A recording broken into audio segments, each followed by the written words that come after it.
네, 오늘도 참 좋은 날입니다. 오늘 말씀은 마태복음 26장 69절에서 75절 말씀입니다. 베드로가 바깥들에 앉았더니 한 여종이 나와 이르되 너도 갈릴리 사람 예수와 함께 있었도다 하거늘 베드로가 모든 사람 앞에서 부인하여 이르되 나는 내가 무슨 말을 하는지 알지 못하겠노라 하며 앞문까지 나아가니 다른 여종이 그를 보고 거기 있는 사람들에게 말하되 이 사람은 나사렛 예수와 함께 있었도다 하매 베드로가 맹세하고 또 부인하여 이르되 나는 그 사람을 알지 못하노라 하더라. 조금 후에 곁에 섰던 사람들이 나와 베드로에게 이르되 너도 진실로 그 도당이라 내 말소리가 너를 표명한다 하거늘 그가 저주하며 맹세하여 이르되 나는 그 사람을 알지 못하노라 하니 곧 달기 울더라. 이에 베드로가 예수의 말씀에 닭 울기 전에 내가 3번 나를 부인하리라 하심이 생각나서 밖에 나가서 심히 통곡하니라. 아멘. 네, 오늘 본문 말씀은 예수님의 제자 중에 수제자라고 할 수 있는 베드로가 예수님을 부인하는 장면이 기록되어 있습니다. 예수님을 부인하는데 한 번도 아니고 3번이나 부인을 합니다. 그리고 단순한 부인이 아니라 어떨 때는 맹세까지 하고 또 저주까지 하는 이런 참 안타까운 그런 내용이 기록되어 있습니다. 이 본문을 보면 과연 이럴 수가 있는가라는 이런 생각이 인간적으로 듭니다.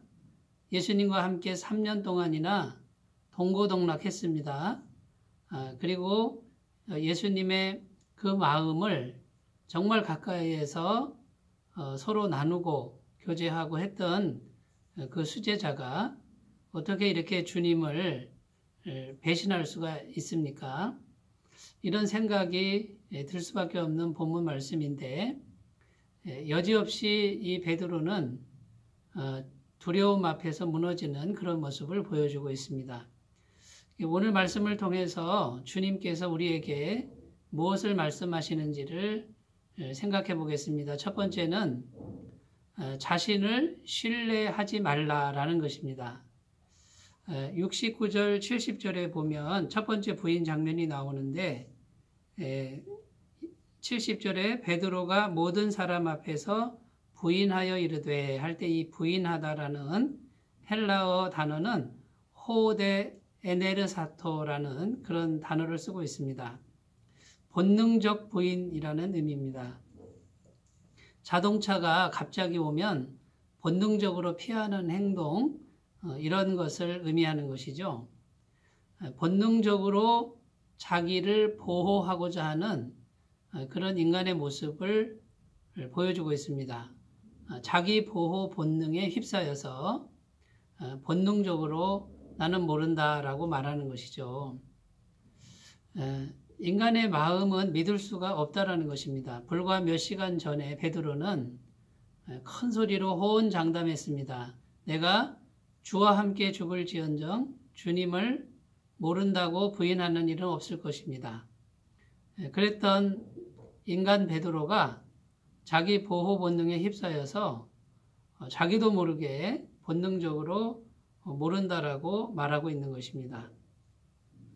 이것이 인간의 연약함이라는 것을 주님은 말씀하고 있는 것입니다.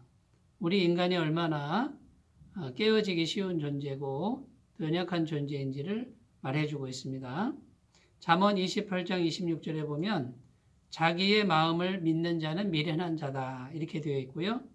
고린도전서 10장 22절에 보면 그런즉 선줄로 생각하는 자는 넘어질까 조심하라 이렇게 경고하고 있습니다. 성경 말씀, 하나님의 말씀은 늘 우리 인간을 향해서 자기 자신을 믿지 말라라고 교훈하고 있고 자기 자신을 믿는 사람을 미련한 자라고 이렇게 경고하고 있습니다.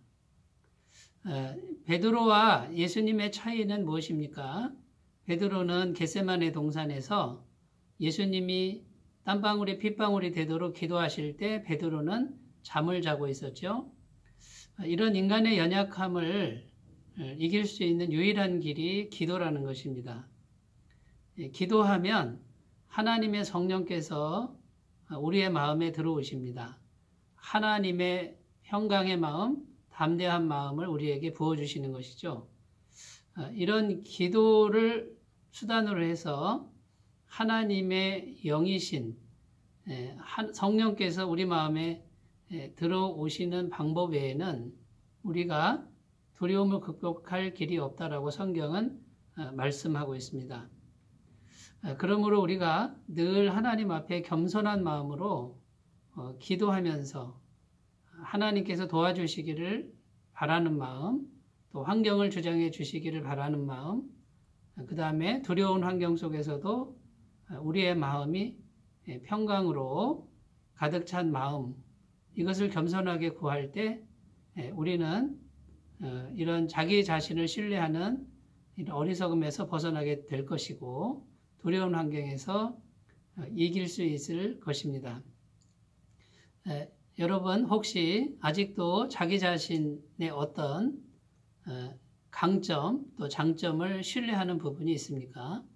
그런 부분이 있을지라도 주님 앞에 겸손히 내려놓고 주님 나도 베드로처럼 깨어지기 쉬운 그릇이오니 도와주시옵소서라고 늘 기도하는 습관을 길러가셨으면 좋겠습니다.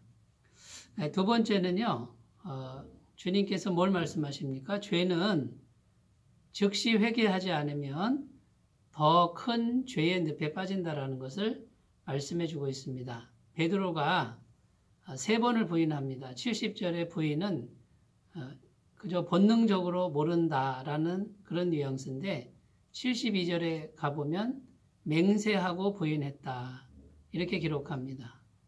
이것은 굉장히 고의성이 들어가는 것이고 마음의 다짐을 하는 것이죠. 그런데 74절에 가보면 예수님의 이름을 저주까지 하면서 맹세하며 부인했다라고 이렇게 기록합니다. 작은 죄가 점점 증가하고 자라나는 모습을 보여주고 더 심각한 죄의 늪에 빠지는 모습을 보여주고 있습니다. 이 죄가 즉시 처리되지 않고 계속해서 쌓이고 증가될 때 죄의 중독 증세에 빠지는 것이죠. 죄에 깊이 빠져서 헤어나오지 못하는 그런 상태가 된다는 것이죠. 여러분 그러므로 우리가 죄를 지었다라고 생각할 때 우리가 죄를 짓지 않을 수는 없죠. 우리 속에 죄가 역사하니까. 그러면 지혜가 무엇입니까? 즉시 회개하는 겁니다. 즉시 주님께 회개하고 주님의 긍휼을 기다리는 것이죠. 그래야 더 큰 죄가 자라나지 않게 됩니다. 지금 마귀가 무슨 일을 하고 있습니까? 베드로라고 하는 위대한 사도, 나중에 사도가 되죠. 초대교회 지도자가 되는데 이것을 싹을 잘라버리겠다라고 하는 엄청난 사단의 계획이 여기에 숨겨져 있다라는 것입니다. 오늘날 수많은 주의 종들이 위대하게 쓰임받다가 한순간에 넘어지는 것이 이 죄를 빨리 처리하지 않아서 생기는 문제가 많습니다. 데살로니가전서 5장 22절에 보면 악은 모든 모양이라도 버리라.